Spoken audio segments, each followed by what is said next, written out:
በኢትዮጵያ ቀጣይ ብሔራዊ ምርጫ ዙሪያ አዳዲስና አነጋጋሪ ሁነቶች እየተሰሙ ነው።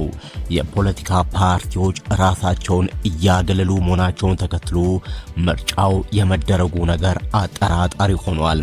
አሜሪካን ጨምሮ በርካታ የአውሮፓ ሀገራት በኢትዮጵያ የሽግግር መንግስት እንዲቋቋም እየጠየቁ ነው። ዝርዝር መረጃውን ተሰማላችሁ። በትግራይ ክልል ትምህርት ቤቶች በአስቸኳይ እንዲዘጉ መወሰኑ ተነገረ። የህወሓትና የብልጽግና ወታደራዊ ውጥረት እየናረ መምጣቱ እየተሰማ ነው። ዝርዝር መረጃ ይዘናል።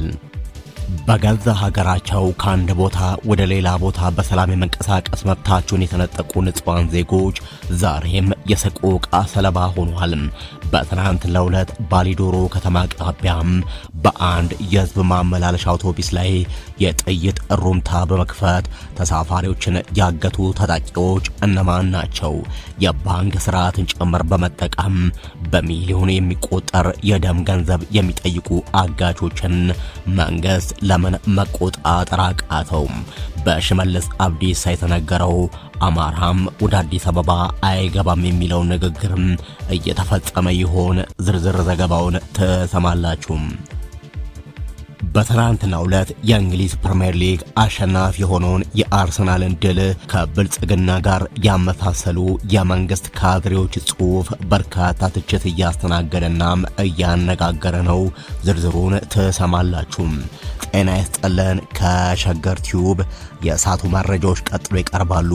ሸገር ቲዩብን ሰብስክራይብ፣ ላይክ፣ ሼር በማድረግ አዳዲስ መረጃዎችን አግኙ። ወደ ዝርዝር መረጃዎቹ አለፈን። በትናንትናው ዕለት የተገኘውን የአርሰናልን ድል ከብልጽግና ጉዞ ጋር ያገናኘው የብልጽግና ፕሮፓጋንዳ ከፍተኛ ትችትና መሳቂያ ሆኗል። የብልጽግና ፓርቲ ስልጣን ከያዘበት ጊዜ ጀምሮ ሀገሪቱን ለከፋ ቀውስ መዳረጉ ሳያንስ በትናንትናው ዕለት አርሰናል ያስመዘገበውን የስፖርት ስኬት ከራሱ የፖለቲካ ጉዳይ ጋር በማመሳሰል ያቀረበው ፕሮፓጋንዳ ማህበራዊ ሚዲያውን አነጋግሯል። በርካታ ታዛቢዎች ድርጊቱን የፓርቲው ፖለቲከኞች ያሉበትን የንቃተ ህሊና መውረድና የፖለቲካ ጨቅላነት ማሳያ ነው ሲሉ ነክፈውታል። በዛሬው ዕለት በፈዲላ አብይ አማካኝነት በማህበራዊ ሚዲያ በተሰራጨው ጽሑፍ አርሰናል ለዓመታት በብዙ ውጣ ውረድና ቁጭት አልፎ ዛሬ ዋንጫ እንደበቃ ሁሉ ብልጽግናም በርካታ የውስጥና ውጭ ፈተናዎችን በጽናት ተቋቁሞ ኢትዮጵያን ወደ ከፍታ ጫፍ እንዳወጣት ተደርጎ ተስሏል። ጽሑፉ የድሉን ዋንጫ ባዕዳንና ባንዳዎች እያዩ ከፍ አደረጋት በሚል የድል አድራጊነት ስሜት የተሞላ ቢሆንም በተጨባጭ አገሪቱ ካለችበት ማህበራዊና ኢኮኖሚያዊ እውነታ ጋር በፍጹም የሚጋጭ ሆኖ ተገኝቷል። ይህንን የፈዲላ አብያን ካድሬ ንጽጽር በጥብቅ የተቹ ወገኖች ስልጣን ያለው አካል ላለፉት 8 ዓመታት ሀገር እየመራ መንግስት መሆን እንኳን አቅቶታል ይላሉ። በበሰበሰና በህዝቡ ዘንድ በተጠላ ስርዓት ውስጥ እየኖሩ የህዝብን ስቃይ ችላ በማለት የስፖርት ድልን ለፖለቲካ ፍጆታ መዋል ያላዋቂነት ጥግ መሆኑን ተቺዎች ያስረዳሉ። መንግስት ባስነሳቸውና መቆጣጠር ባቃታቸው የእርስ በርስ ጦርነቶች ሳቢያም በሚሊዮን የሚቆጠሩ ንጹሃን ኢትዮጵያውያን አልቀዋል። ዜጎች ከቀያቸው በማፈናቀል ሀገሪቱን የድሆች መናሪያ ያደረገ ፖሊሲ ብልጽግና እየተከተለ ነው። የኑሮ ውድነቱን መቋቋም ያቃታቸው የመንግስት ሰራተኞች ሳይቀሩ ለከፋ ችግርና ለልመና ተዳርገዋል። ከፖለቲከኞች የተሰነዘሩ ትችቶች እንደሚያመለክቱት ህዝብን በረሃብና በጦርነት እየቀጣ ያለ ስርዓት ራሱን ከእግር ኳስ ክለብ ስኬት ጋር አነጻጽሮ በፈተና አልፌ ለድል በቃው ማለቱ መሳቂያና መሳለቂያ አድርጎታል።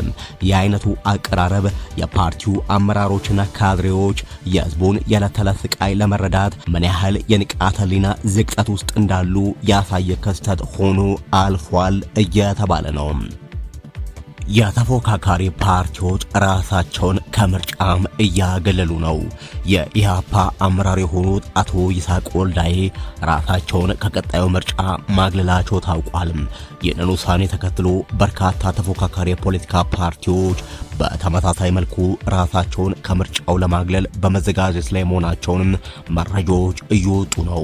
ይህም ገዢው የብልጽግና ፓርቲ ያለ ጠንካራ ተፎካካሪ ብቻውን ወደ ምርጫ ለመግባት ለመግባት የሚገደድበትን ሁኔታ እየፈጠረ ይገኛል። ከህግና ከዲሞክራሲ አሰራር አንጻር አንድ ፓርቲ ብቻውን መወዳደር ስለማይችል ምርጫው ሙሉ በሙሉ ሊሰረዝ ወይንም ሊራዘም እንደሚችል እየተነገረ ነው። በአማራና በትግራይ ክልሎች አሁን ባለው ተጨባጭ ሁኔታ ምክንያት ምርጫ እንደማይደረግ ቀደም ብሎ በይፋ መታወቅ ይታወሳል። በእነዚህ ትልልቅ ክልሎች ምርጫ አለመደረጉና አሁን ደግሞ በተቀሩት አካባቢዎች የፓርቲዎች ራሳቸውን ማግለል መፈጠሩ በምርጫው ታማኒነትና ህጋዊነት ላይ ጥያቄ አስነስተዋል። የአገሪቱን ወቅታዊ የፖለቲካና የሰላም እጥረት የተመለከቱ የተለያዩ ዓለም አቀፍ ተቋማት ጉዳዩን በቅርበት እየተከታተሉ ነው። ከተቋማቱ እየወጡ ያሉ መረጃዎች እንደሚያመለክቱት አሁን ያለው በጠቅላይ ሚኒስትር አብይ አህመድ የሚመራው መንግስት ፈርሶ ሁሉንም ባለድርሻ አካላት ያካተታም የሽግግር መንግስት እንዲቋቋም ግፊት እያደረጉ መሆኑ ተሰምቷል። የተቋሚ ፓርቲዎች ከምርጫው መውጣት፣ በክልሎች ምርጫ ለመደረጉና የዓለም አቀፉ ማህበረሰብ የሽግግር መንግስት መስረታ ጥሪ የአገሪቱን የፖለቲካ ጣፈንታ ወዴት እንደሚያመራ ከፍተኛ ትኩረት ስቧል። በዚህ ጉዳይ ላይ መረጃዎችን እየተከታተልን የምናደርሳችሁ ይሆናል። ወደ ሌላ ጉዳይ እናልፋለን። በትግራይ ክልል ትምህርት ቤቶች በአስቸኳይ እንዲዘጉ ተወሰነ። የህወሓትና የብልጽግና ወታደራዊ ውጥረትም እየናረ መጥቷል። በትግራይ ክልል የሚገኙ ትምህርት ቤቶች ከመደበኛው የትምህርት ካላንደር አንድ ወር ቀድመው እስከ ግንቦት 30 ቀን ድረስ ፈተናዎችን አጠናቀው ሙሉ በሙሉ እንዲዘጉ መመሪያ መውረዱ ተሰማ። ይህ ድንገተኛ ውሳኔም በክልሉ ነዋሪዎችና ወላጆች ዘንድ ከፍተኛ የተደራራቢ ጦርነት ስጋት የፈጠረ ሲሆን በፌዴራል የብልጽግና መንግስትና በህወሓት መሪዎች መካከል ያለው ወታደራዊ ውጥረት ወደ አዲስ ምዕራፍ መሸጋገሩን አመላካሽ ነው ተብሏል። ከክልሉ የተገኙ መረጃዎች እንደሚያመለክቱት በዶክተር ደብረጽዮን ገብረ ሚካኤል የሚመራው የህወሓት ቡድን የካቢኔ ስብሰባ ካካሄደ በኋላ በክልሉ ትምህርት ቢሮ የተፈረመ አስቸኳይ ደብዳቤ ለሁሉም ዞኖች፣ ወረዳዎችና ከተማ አስተዳደሮች አስተላልፏል። በዚህ መሰረት ትምህርት ቤቶች ካልተጠናቀቀው የዓመቱ የትምህርት እቅድ ውጭ በሚቀጥለው ሳምንት ፈተናዎችን በፍጥነት በመስጠት ተማሪዎችን እንዲያሰናብቱ ጥብቅ ማሳሰቢያ ደርሷቸዋል። የዓመቱን ትምህርት ያላጠናቀቁ ተማሪዎች በድንገት ለፈተና መቀመጣቸውና ትምህርት ቤቶች መዘጋጀታቸውን ወላጆችን ለጭንቀት ዳርጓል። የተለያዩ የፖለቲካ ተንታኞችና የቅርብ ምንጮች እንደሚያመለክቱት ይህ በትግራይ በኩል የተወሰደው አስቸኳይ እርምጃም በፌዴራል ደረጃ ስልጣን ላይ ያለው የብልጽግና ፓርቲ ቀደም ብሎ ለጦርነት ሲዘጋጅ መቆየቱንና በተለያዩ መድረኮች ሲያደርግ የነበረውን የኃይል ፉከራ ተከትሎ የመጣ ነው። የብልጽግና መንግስት በፕሪቶሪያ ስምምነት ማግስትም ቢሆን በትግራይ ህዝብ ላይ ያነጣጠረ ፖለቲካዊና ኢኮኖሚያዊ ጫናዎችን በተደራራቢ መልኩ ሲያደርስ መቆየቱ የሚነገር ሲሆን ህዝቡን ከጦርነት አዙሪት እንዳይወጣ ሆን ብሎ በኢኮኖሚ እያደቀቀ ነው የሚሉ ወቀሳዎች ይደመጣሉ። የፌዴራል መንግስቱ ወታደራዊ ዝግጅትና በትግራይ አጎራባች አካባቢዎች ያለው የኃይል ስምሪት ክልሉን እንደገና ለከፍተኛ የህልውና አደጋ አጋልጧል። በሌላ በኩል ስልጣኑን ያጠናከረው የህወሓት አመራር ትግራይ ከብልጽግና መንግስት ሊሰነዘርባት የሚችለውን ወታደራዊ ጥቃት ለመመከትና ህዝቡን ለመከላከል ወደ ጦርነት መግባት እንደ አማራጭ መውሰዱ ታውቋል። ክልሉ ያለውና አደጋ ከፊቱ እንደተደቀነበት በመግለጽ ሁሉም የህብረተሰብ አካል የመከላከል እርምጃ እንዲወስድ ጥሪዎች እየተላለፉ መሆኑ ሰምቷል። ህወሓት በቀጣይ ሰኔ አካባቢ ሊቀሰቀስ ይችላል ለተባለው ግጭት ራሱን ለማዘጋጀት በአስቸኳይ ጊዜ አዋጅ ለማወጅ እየተዘጋጀ መሆኑ በፕሪቶሪያው ስምምነት መሰረትም ትጥቅ ፈተው የነበሩ የቀድሞ ተዋጊዎችን በድጋሚ እያሰባሰበ መሆኑ በተለያዩ አካባቢዎች ወጣቶችን ለውትድርና እየመለመለ እንደሚገኝ ምንጮች ጠቁመዋል። በአንድ በኩል የብልጽግና መንግስት በትግራይ ላይ ከፈተውን ሁለንተናዊ ጫናና የጦርነት ፉከራ አጠናክሮ መቀጠሉ፣ በሌላ በኩል ደግሞ ህወሓት የትግራይን ህዝብ ለመከላከል በሚል ትምህርት ቤቶችን ጭምር በመዝጋት ወደ ወታደራዊ ክተት መግባቱ ሰሜን ኢትዮጵያን በድጋሚ ወደ ማያልቅ የደም መፋሰስ ውስጥ እንዳይከታት ከፍተኛ ስጋት ጥሏል። የአካባቢው ነዋሪዎች ግጭቱ በሰላማዊ መንገድ እንዲፈታና ተማሪዎችም ወደ ትምህርት ቤት የሚመለሱበት ሁኔታ እንዲመቻች በከፍተኛ ተስፋ ቢጠብቁም ያ የሚሆን አይመስልም። ጦርነትን እጅግ አብዝቶ እንደሚወድ የሚነገርለት ብልጽግናና ግትር አቋም ያዘው ህወሓት እርስ በርሳቸው ከዚህ ቀደም ባደረጉት ውጊያም በሚሊዮን የሚቆጠሩ ዜጎች ማለቃቸው የሚታወስ ነው።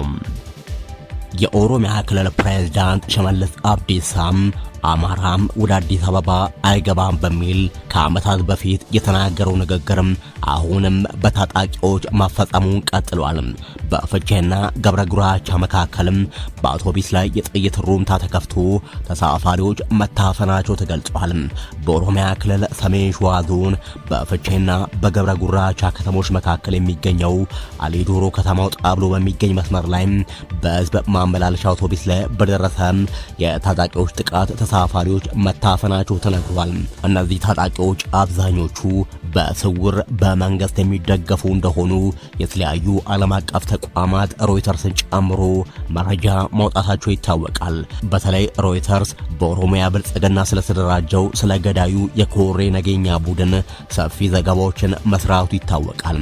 ከስፍራው የወጡ መረጃዎች እንዳመለከቱት የታጠቁ አካላት በአውቶቡሱ ላይ የተኩስ ሩምታ በመክፈት የተሽከርካሪውን ጎማና መስታወት መተው አስቆመውታል። በጥቃቱ ወቅት በንጹሃን ዜጎች ላይ የአካል ጉዳትና የደም መፍሰስ አደጋ የደረሰ ሲሆን በአውቶቡስ ውስጥ የነበሩ መላው ተሳፋሪዎችም ታፍነው ወዳልታወቀ ቦታ መወሰዳቸውን የዓይን እማኞች አስረድተዋል። ይህ በእንዲህ እንዳለ በአካባቢው በተደጋጋሚ የሚፈጸመው የእገታ ድርጊትና ከእገታው በኋላ የሚጠየቀው በሚሊዮን የሚቆጠር ገንዘብ ክፍያ በአገሪቱ የባንክ ስርዓትና በሞባይል ባንኪንግ አማካኝነት በግልጽ እንደሚንቀሳቀስ ይታወቃል። ጉዳዩን የሚከታተሉ ወገኖች መንግስት ያለውን የቴክኖሎጂና የማንነት ምዝገባ መዋቅር ተጠቅሞ ይህንን የባንክ ዝውውር መቆጣጠርና ማገድ አለመቻሉ መንግስት ከታጣቂዎቹ ጋር እንደሚሰራ አመላካች ነው እየተባለ ነው። ክስተቱን ተከትሎም የህዝብ ደህንነት የመጠበቅ ኃላፊነት ባለበት የመንግስት መዋቅር በባለስልጣናት እንዲሁም ጉዳዩ በሚመለከታቸው አካላት ላይ የቁጥጥር መላላትና የእንዝላልነት ጥያቄዎችም እየተነሱ ነው። በተጨማሪም በተለያዩ አካባቢዎች ለሚከሰቱ መሰል ችግሮች መግለጫዎችን በመስጠት ረገድ ፈጣን የሆኑ የሃይማኖት መሪዎችና የሰብአዊ መብት ተሟጋቾች በዚህ በተደጋጋሚ በሚፈጸመው የንጹሃን ሰቆቃ ላይ ዝምታን መምረጣቸው ከህዝብ ዘንድ ጥብቅ ትችትና ወቀሳ እንዲሰነዘረባቸው አድርጓል። የዛ አካባቢ ነዋሪዎች ለዓመታት የተጎጂ ቤተሰቦችም መንግስት የዜጎችን በነጻነትና በሰላም የመንቀሳቀስ መብት እንዲያስከብር ቢጠይቁም የብልጽግናው መንግስት ከዚህ ቀደም እኔ በየቦታው ሰላም ማስጠብቀው የሰፈር ሚሊሻ አይደለሁም በሚል በጠቅላይ ሚኒስትሩ በኩል የዜጎች ደህንነት ግድ እንደማይሰጠው መናገሩ ይታወሳል። ከሸገር ቲዩብ ለሳቱ ያዘጋጀናቸው መረጃዎቻችን እነዚህ ነበሩ። ሸገር ቲዩብን ሰብስክራይብ፣ ላይክ እና ሼር ያደረጋችሁ አዳዲስ መረጃዎችን አገኙ። በያላችሁበት መልካም ጊዜ